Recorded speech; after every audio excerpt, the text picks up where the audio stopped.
Coming at you from the Sacramento Hive, I'm Josh. And I'm Ben. Why are you in my seat?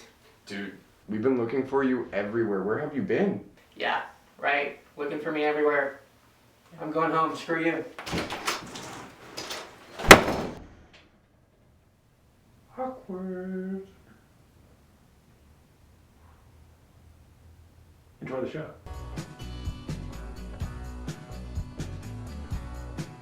Welcome to Local Beer Buzz. We talk about the beers that you want to drink, hear about them here first. Today, we are talking about Claimstake Brewing Company, located at 11366 Monier Park Place, and we are doing this with the help of our guest host, Ben Rice.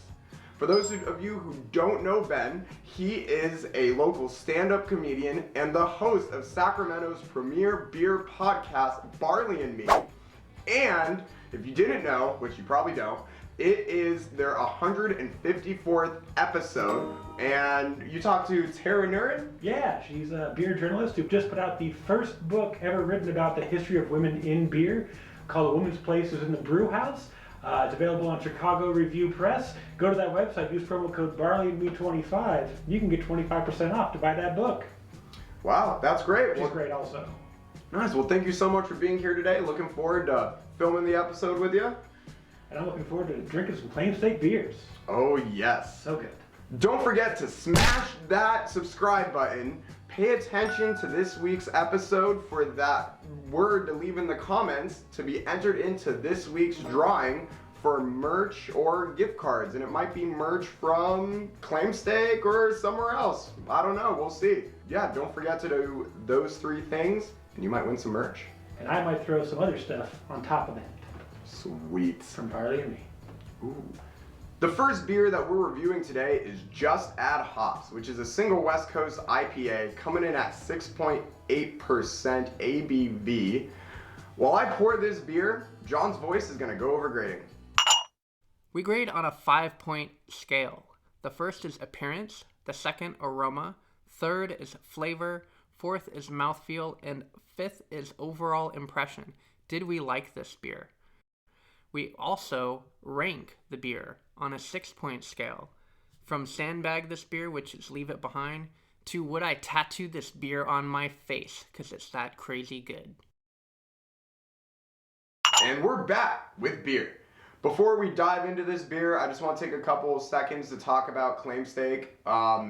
You know, what I love about Claimstake the most is how humble the owners are, and the staff. But the owners, they are so nice. They will take time and talk to you, give homebrewing tips, listen to feedback about their beer. All around great guys. I have personally gotten homebrewing tips from them, and it upped my game tremendously. Aside from that, their location is awesome. Aside from being in a warehouse industrial park, they have a really, really big and open space outside for you to sit in. You could sit in the brewery, you could sit by the bar, endless places to sit. I love him as well. My favorite part is Brian has a heart of gold, but he's also a former MMA fighter, so don't cross him. I did not know that. Oh yeah. That's awesome. He's a badass. Hell yeah. Sweet. Let's dive right in. All right, so let's look at this color. That's very typical of a West Coast style beer. You know, it's not really clear. More yellow than I would usually see in an IPA. You know, I like kind of a golden one. This is much more of a like, I'm kind of hydrated. Yeah. You know? Yeah, I agree with that. All right, let's check this out. Yeah. Oh, that smells awesome. I get, right off the top, I get a bit of pine, citrus fruit. Yeah, classic Simcoe, a little bit of cracker on that, a little bit of pepper. Oh yeah. Oh, that is good. That smells real good. Yeah, just all the citrus and then just a hint of pine. Like that's what I'm getting. Maybe a little bit of a spicy note on there. Yeah. Man, sweet. All right, well, cheers for beers. Cheers for beers.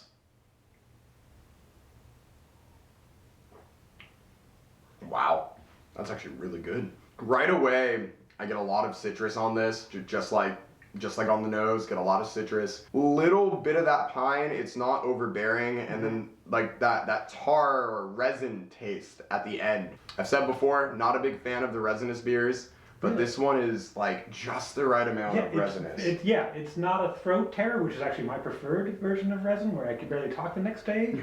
This is like it's not sweet, it's not cloying, and just enough resin for those old school hop heads. Yeah, definitely. Yeah, it just hits all the marks for a good West Coast without just being completely overbearing. Crisp finish too, it's nice and dry, crisp. Super clean. Yeah, that's really good. Doesn't drink 6.8 either. Not at all. It's like a 5-6er in the way that it feels like you're drinking it.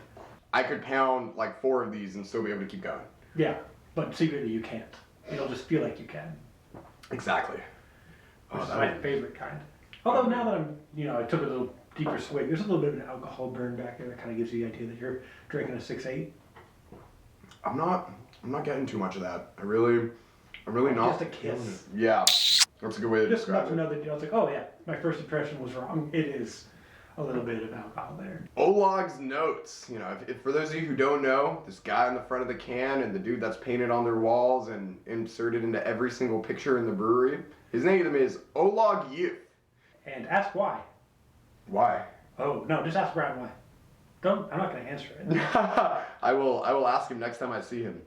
So the notes on here is they used the Simcoe hop, and the profiles are earthy, fruity, and aromatic. It's definitely very aromatic. That is for sure. I can smell this thing when we crack the can like 5 feet away from me. Yeah, single hop West Coast, just Simcoe. Wow, that's a lot of flavor for just one hop. Now is the part where we tell you what we think of this beer. And I'm gonna let Ben go first, because guess first. All right. I know the rating scale. You've heard the rating scale. But I've got to give a little bit of a preface here that I don't buy a lot of beer in bulk, because there's so many good beers. You got to move on to the next one. So getting to a tattoo would be very difficult for me. But this easy drinking, a great take on the modern version of an old school West Coast IPA, gives me everything I wanted from 2008 beer, but a little bit more subtle. This is a 4-pack for me. I'll take a 4-pack of this, no problem. So yeah, I definitely agree. It's not something that I would really drink every day, but it's definitely good enough that I want to share it with my friends, bring a 4-pack to a party, or drink it myself in my backyard because I have no friends.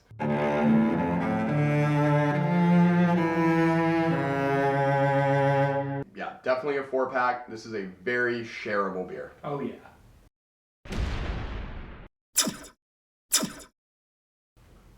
Awesome. Moving on, Paella Punch Goza with guava, vanilla, and lactose. And surprising enough, it's also 6.8%. While I pour this beer, a word from our sponsors. Are you interested in taking your fermentation to the next level? Check out Pichuro Homebrew Supply. We carry beer making supplies, wine making supplies, cider making supplies, the list goes on. Check us out at www.hophero.com. Before we talk about the beer, I just want to take a minute to admire this can. It is hysterical. The dogs are talking to each other. One says, "Louie, we're not a beer, we're just 2 dogs." And then the other one says, "Come on, Turbo, it goes well with the label." Love it. Love that they put dogs in it. I'd be lying if I said that wasn't the reason I bought the can a week ago. So without further ado, let's take a look at this delicious looking beer. Mm-hmm. This looks like mango nectar, straight up. Just mango nectar, 100%. That's all I have to say about this, the appearance. Yeah, and it's not a lot of head on that. That's a typical Bagoza. The salt kind of helps that get right out of there. But look at this as it kind of like foams up a little bit as you turn. That's very cute. Yeah, I'm excited about this one. It looks, man, I want to pour orange juice in this thing and make it a beer mosa. Nice. That smell. Sometimes in Gozas you can or can't smell the salt. I just get a little hint of that salt in there. Just like the smallest bit. Yeah. And you definitely get the guava in there. Very tropical. And then like a little bit of like candy sugar kind of smell to me. Yeah, definitely. It smells like... And then a little bit of green olive? Is that just me? That's just you. That's just me. That's just you. Right. I do not smell... I'm like, well, salinity, I guess, maybe is what the thing is. A little bit of... Yeah, it's probably the salinity where you're I'm just getting that. Pimento. Straight up pimento? Is that what we're getting for? It says Parimba, Parimba. but it means pimento. You're not actually crazy. Like, I'm getting a little bit of that. I tell you, once it's in your head now. Yeah, I'm thinking olives and I'm smelling olives. Yeah. Once you put it in there, you can't get it out. Yeah, but no, that's a great smell. You're right. You smell all that guava. Mm. Oh yeah. Well, cheers I for love beers. guava. Cheers for beers, buddy.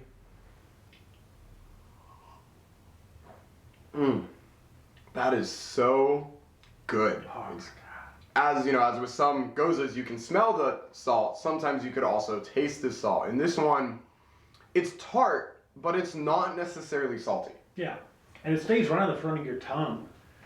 Like it's a lot of, like I said, nectar kind of feels. Yeah, it's got almost the same mouthfeel as mango nectar too. Almost the same. It's Yeah. a little bit thinner. Yeah, and it's got that lactose, the milk sugar really coming in as well on the back end. Yeah, everything that says it's in here, you get. Looks great, smells great, tastes great. Whew. Yeah, that is just one delicious beer. Yeah, That is. this is really nice. This is a nice outdoor sipper. While we sip on these beers for a minute, I just want to talk real quick about something that you guys might not know about Claimstake. Their original name was Argonaut Brewing. And unfortunately, a t-shirt company owned the rights to the name, and they were forced to change their name to Claimstake. And if you ask me, it's kind of a better name that fits the area well. You know, Claimstake, for those of you who don't know, is a direct call out to staking your claim in the gold rush, which is partially where their mascot comes from. Olag Youth was a gold prospector. I think that's what you call them. And that is how the name Claimstake came to be. Yeah, and it's a better name than Argonaut, I think. Let's go to Argonaut. It's just like it's a mouthful. Claimstake's a bit more firm in the naming convention, so I like that better. Yeah. Another thing about the Claimstake, they also tend to name their beers after their patrons. This beer, for instance, another fan favorite, brewed in honor of Jimmy Paremba and his boys Louie and Turbo, the dogs on the can. So that's always very cool. And most of the beer names aren't driven from fans of the beer and regular patrons of the brewery. Very cool. I did not know that. Yeah, they're super local. I love it. Yeah. You know the name Argonaut, it just makes me think about a workout. I feel like I'm gonna go there and like work out like Argonaut Fitness. Yes, right. There's a gym next door for sure. Yeah. Claimstake is more of a mellower vibe, you know, sounding. We're gonna sit here for a while. Yeah. Which always happens when I go there. Oh yeah, for sure. So I'm gonna come out and say, I'm gonna get a keg of this. This is just a really nice, well-rounded beer. Gozas are not easy to come by nowadays. You don't find many of them, and the ones you do usually aren't that great. This is a great Goza. They definitely know what they're doing with it. I'm a big fan. Not quite at that tattoo level. It didn't, blow me out of the water, but this is a great drink. Yeah, as a guava lover and a person who's always trying to get people to drink sours, I think Gozas are a good entryway into that. And I love having people around, even though it's harder to do right now. But keg for sure. I'm with you on that one. Awesome. And just so y'all know, this is actually an imperial Goza. Gozas and sours have a slightly different imperial scale. Typically an imperial is above 8%, but with Gozas and sours, it's about 5.56%. And this is 6.8, so this is considered imperial. For those of you who are still watching, the word of the day is Argonaut, after the old name of Claimstake. And for those of you who want to go find the t-shirt company, go yell at them. Or thank them. Whatever you want to do. Coming up next, we got the ranchero churro pastry wine with vanilla, cinnamon, and lactose, coming in at 10.5%. I am scared to drive home after this. And we're back with beer. Let's take a look at this one. This is a very nice color for a barley wine. This is like This is a pastry wine. Is it the same? What is craft beer anymore? It's Yeah, right. Pastry stout, but it's barley wine. We got a pastry wine, ranchero. We got smoothies that are sours. Like, what is this? What is going on beer here? anymore? Is it even beer? But yeah, so the color is a nice, like, kind of like, almost like a golden brown. Yeah. I like the way that the light is reflecting off of it. Oh, It's yeah. really, it looks like a very deep yet translucent liquid. I feel like it holds all the secrets to the world. Like, look into my glass. What do you see? I see myself, quite honestly. Yeah, it's right back at. I see both of us Yeah. drinking this beer eventually. Eventually. Got a nice head on it. But yeah, let's Give it a sniff. Yeah, let's go to the sniffs. It actually smells really good. You get a nice mix of like cinnamon, vanilla, kind of creates like this caramel-like aroma. And I can't get enough of that raisinets. Bring it to a movie theater. Have it rancherito. I like that. Yeah. Get a churro at the movie theater. Dip it into this beer. Yeah. You need a straw? It's a churro. That's genius. Taking it to the next level. We used to make straws out of red vines. Now we make them out of churros. Yeah. And I like getting a raisin aroma out of a barley wine in general because it usually ages pretty well. Yeah. So I don't know when this was brewed, but I imagine it's a little bit of age on it because I remember drinking this earlier this year. Or Yeah. maybe the summer. I don't know. I got it earlier this year, drank it in the summer. Yeah. Oh boy. That's a hard summer beer. Yeah. I think this was late winter or spring release. Yeah. Because I remember picking this up along with Sweet or Sour Emily. Nice. Yeah, those are good ones. You ready? I'm ready. Cheers for beers. Cheers for beers. Taking a sip of this, brought it back. This was released in winter 2020. Oh. Yeah, that Took sip me back. just brought me Winter back. 2020. Yes, it was a hard We all winter. remember it. This is sticky sweet. This is sugar and cinnamon churro liquefied, and I'm gonna chew it for a while. Yeah, no, it's really interesting. I remember trying it the first time, and there was just, you got alcohol in every sip, let's be real. Drinking it now, it is really mellowed out so nicely. It is just a nice, smooth cinnamon vanilla. That lactose adds a really nice mouthfeel to it, and it kind of blends the flavors together. And this is what about 9 months has done to it. I want to see what happens at like 14 or 15 months, mellowing it out. This is a 10.5%er, in case we forgot that. I think it'll age pretty well. I love a barley wine that's like a year and a half, 2 years old. Ooh, I did remember barley wines for Thanksgiving. Dessert. Thank me later. I'm gonna do that. Have it with pie or in place of pie? Oh boy. I would honestly have to say a keg again, because it's everything I want it to be, you know? It's what it says it is. Yeah. It does its job. And I think as an introduction to the idea of a pastry wine, which is a thing I've never had before, but I like the idea of taking a barley wine up a notch. Yeah, I'm with you on that. But as an actual amount to drink, keg is wrong. Yeah, absolutely. Yeah. I cannot drink a keg of this. I'd have to throw a rager and say the only thing in my house to drink is this keg. Yeah. To and get you rid can of only it. have one glass because I don't want you to die. Yeah.